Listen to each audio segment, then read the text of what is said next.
wife, Sylvia, and the family, I'd like to welcome you all here today to celebrate the marriage of our daughter, Alison and James. I've been asked to give you a little bit of health and safety while we're here. Management have said to me, please don't climb on the tables and chairs when you give me my standing ovation at the end of the speech. Weddings are a great excuse for a big party, and today's no exception.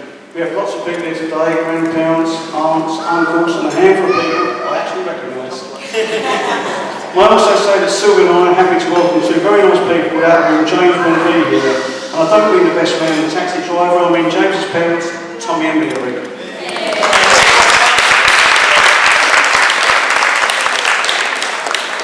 As the father of the bride, I have the pleasure of making the first speech, but I am in fact under the warm-up act, and my lips are dry, paving the way for the star speakers, the groom and the best man, and I'm sure they're both itching to get up here and get their speeches.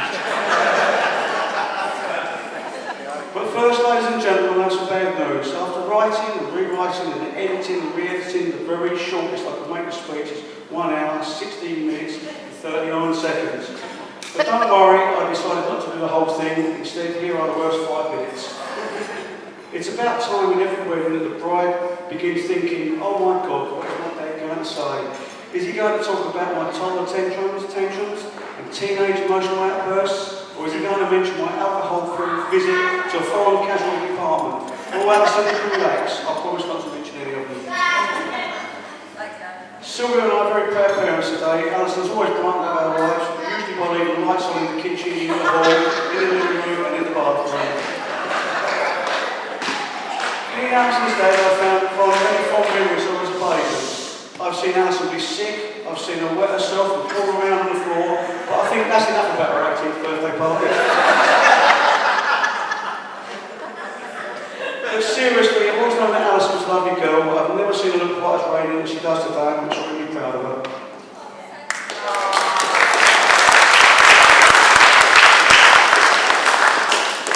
James, I'd like to take this opportunity to welcome you to our family, but I'm sure you know that you've always been welcome since we first met you. Ladies and gentlemen, you won't know this, but James was actually gallant enough to ask my permission for Alison's hand in marriage. I just wondered what took him so long.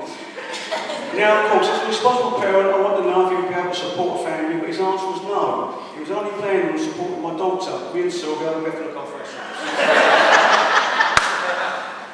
Before I go on, I must make sure that James is married. Alison is fully aware of what he's letting himself in for. In that respect, Alison, I want to be sure you got this.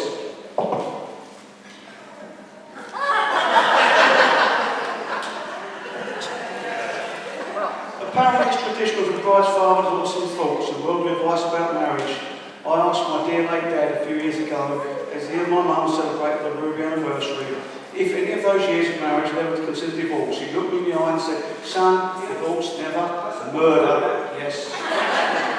A common misconception is that marriage is a 50-50 partnership. I don't know who first made this statement, but whoever it was, they knew little about marriage, even less about mathematics, and nothing at all about women. So after all my deliberations, the very best advice I could come up with for a happy couple was this: James, when you're wrong, say you're sorry, and when you're right, don't say anything at all. Alison, whenever possible, please say whatever you have to say during the commercials. I know from experience, this will be difficult. Marriage is an important commitment. It needs patience and compromise, and I should know I've been patiently compromising for years.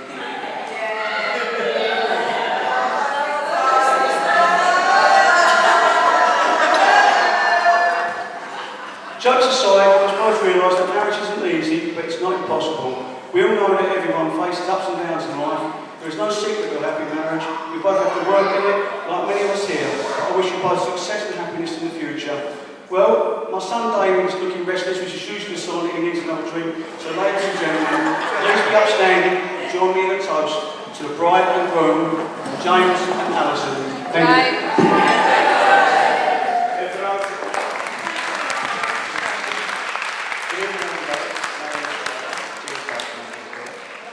Sorry, Dean, is this microphone alright? It's making me sound Irish. And really nervous. Before I start, I'm going to ask you to raise your glasses to the bridesmaids, Helen, Leslie, Teresa, and Bridie. To the bridesmaids. I'm sure you all agree they've done a great job here today and look absolutely lovely. When James asked me to do his best man at his wedding, I happily agreed. But as I got closer to the wedding, I began to get really nervous about making a speech. So I decided to talk to some friends who had done the role of best man in the past and ask for some advice. Firstly, I spoke to my good mate Paddy. Paddy's Irish, by the way, in case you're wondering. Sorry, I just wanted to clear that up. Paddy made me more nervous than I already was, as he told me it's not just the speech you have to worry about, you also have to make sure James gets to the church on time. This was not an easy task, as James has never been known for his good timekeeping. When we were kids, I would call for James before we went to hit the town, and he'd always be running late. He'd be standing there, usually in front of the mirror, gelling his hair, wondering which one of his 10 U2 t-shirts to wear, saying 5 minutes, Trev, just give me 5 more minutes. In Ireland, we have GMT, we have BAT, but is anyone here familiar with GMT? Well, James in the ground time runs about 40 minutes behind either BST or GMT. But despite his bad timekeeping, I suppose he does have an knack of being in the right place at the right time. If he didn't, he wouldn't have met Alison, who I must say looks absolutely stunning today. As beautiful as Alison looks today, she's totally different from James's first love. James's first love was quite small, black hair, wore little heels, was from Dublin, sang in a band. I think he went by the name Bono. I think he still loves him actually, but more of that later. Next, I spoke with my mate Mick for some advice. Mick is also Irish, by the way, in case you wonder. Mick said I should tell a funny story about how I met James. However, this made me more nervous, as was nothing funny about the circumstances in which I met James. Well, for me anyway.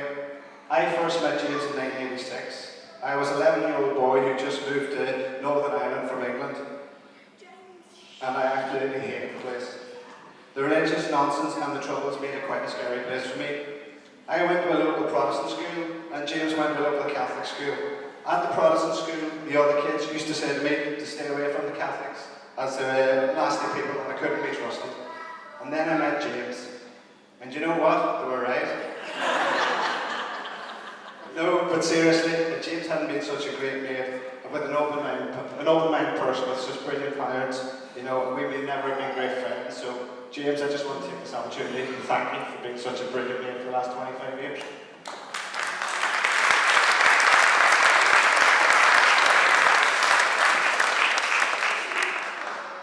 Next, I spoke with my mate Seamus.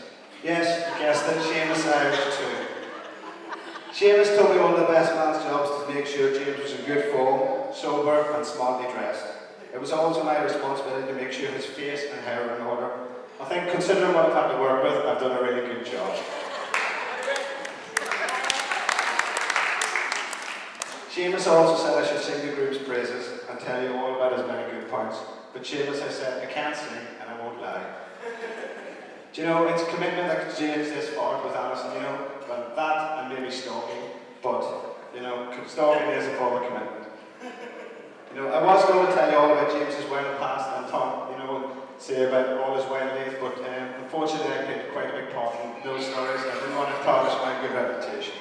You know, Alison is a very lucky lady, as you really couldn't get a more honest and reliable friend than James.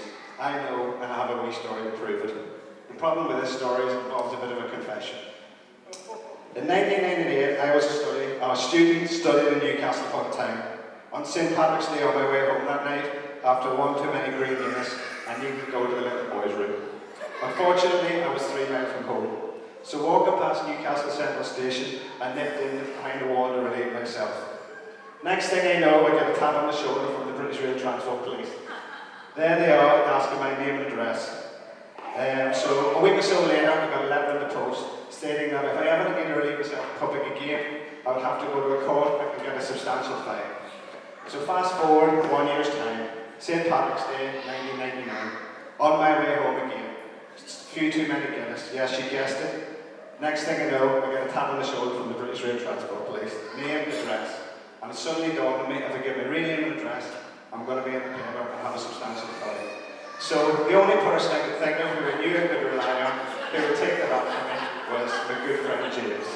So unfortunately, James's mother opened the letter from the British Rail Transport Police all those years ago. So Mrs. McGurran, I'd like to take this opportunity start tune to say that was me all those years ago. And I'd also like to say thank you for James for taking my rap. You see, the substantial fine and my name in the paper. And if there's anybody here from the British Rail Transport Police, I'd also like to apologise. But when you need to go, you need to go. I'm sure you'll all agree that James truly is the best man here today, and apart from Alison being the most beautiful woman in the room, she's also the luckiest. I'd like you all to raise your glasses for some very important people in the room. No, not the bar staff. I'd like to wish the bride and groom a long and happy health life together. To Alison and James. Thank you, Chair, and thank you.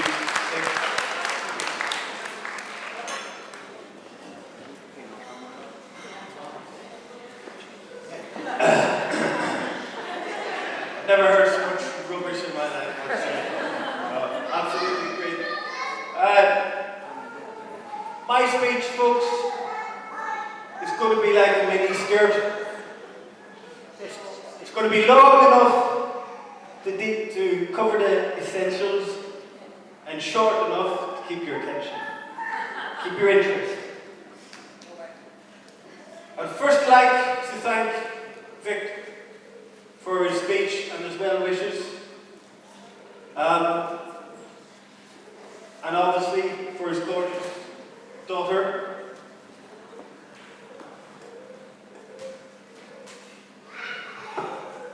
I'd also like to thank Trevor for his great gestures and speech, some of which are fictional, some of which aren't. I'd like to thank again as well the bridesmaids, Helen, Teresa, Leslie and Bryony for looking so gorgeous today, and don't they deserve a round of applause, everyone?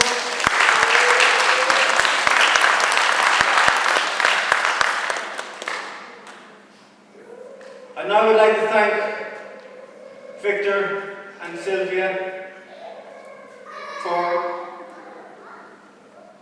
basically being a great support to both of us and being there whenever we possibly needed anything. No was never the answer. And please show a round of applause for Sylvia.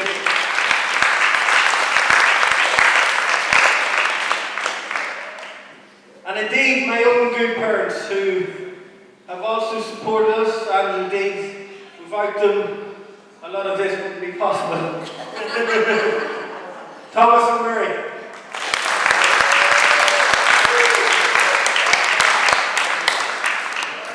But most, also folks, this is for you. Thanks to all of you for being here. I know a lot of you have travelled some distances, and indeed, some people are unable to get. And of course, I'd like to remember our loved ones who've lost over the last while and are present in our thoughts.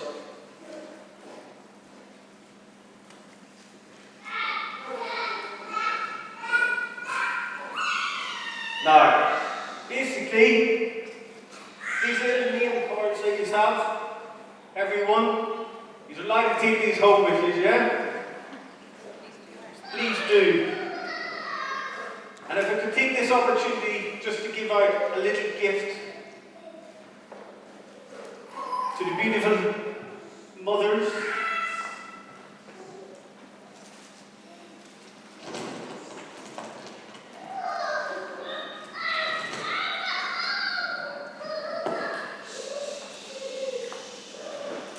Sylvia.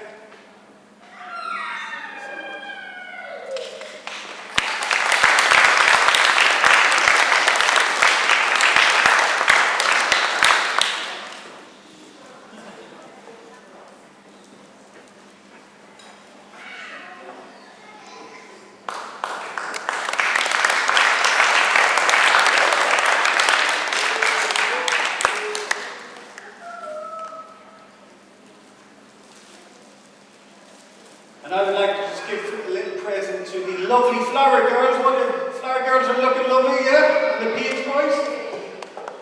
we did give some little presents, little tokens, but these are for the flower girls in particular.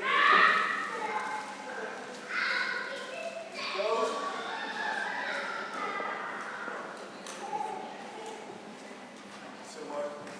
round of applause for the flower girls.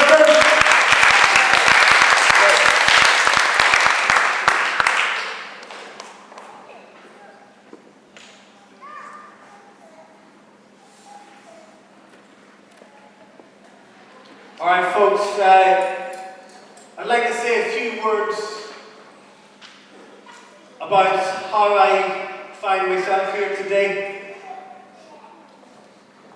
A number of years ago,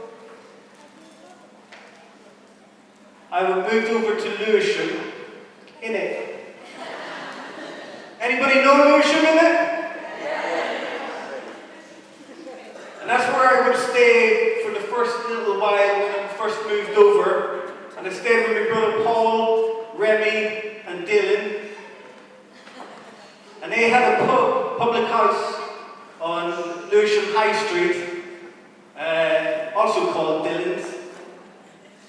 Why am I telling you this, folks? I'm telling you this because that was the place that me and Alison were to meet.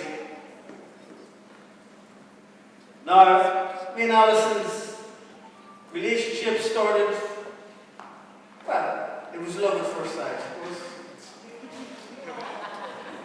And, you know, it wasn't always easy. Some relationships, I had to meet the parents. And that was a task. I mean, I remember the first day very easily. Even the butler frowned at me as I was going through the door. But honestly, all joking aside, the O'Connors made me very, very welcome from day one. And I've grew to love them as my own, and now they are indeed my family. And I would really like to say, Vic, Sylvia, Dave, Teresa, love you guys, and thank you so much for what you've done in our lives.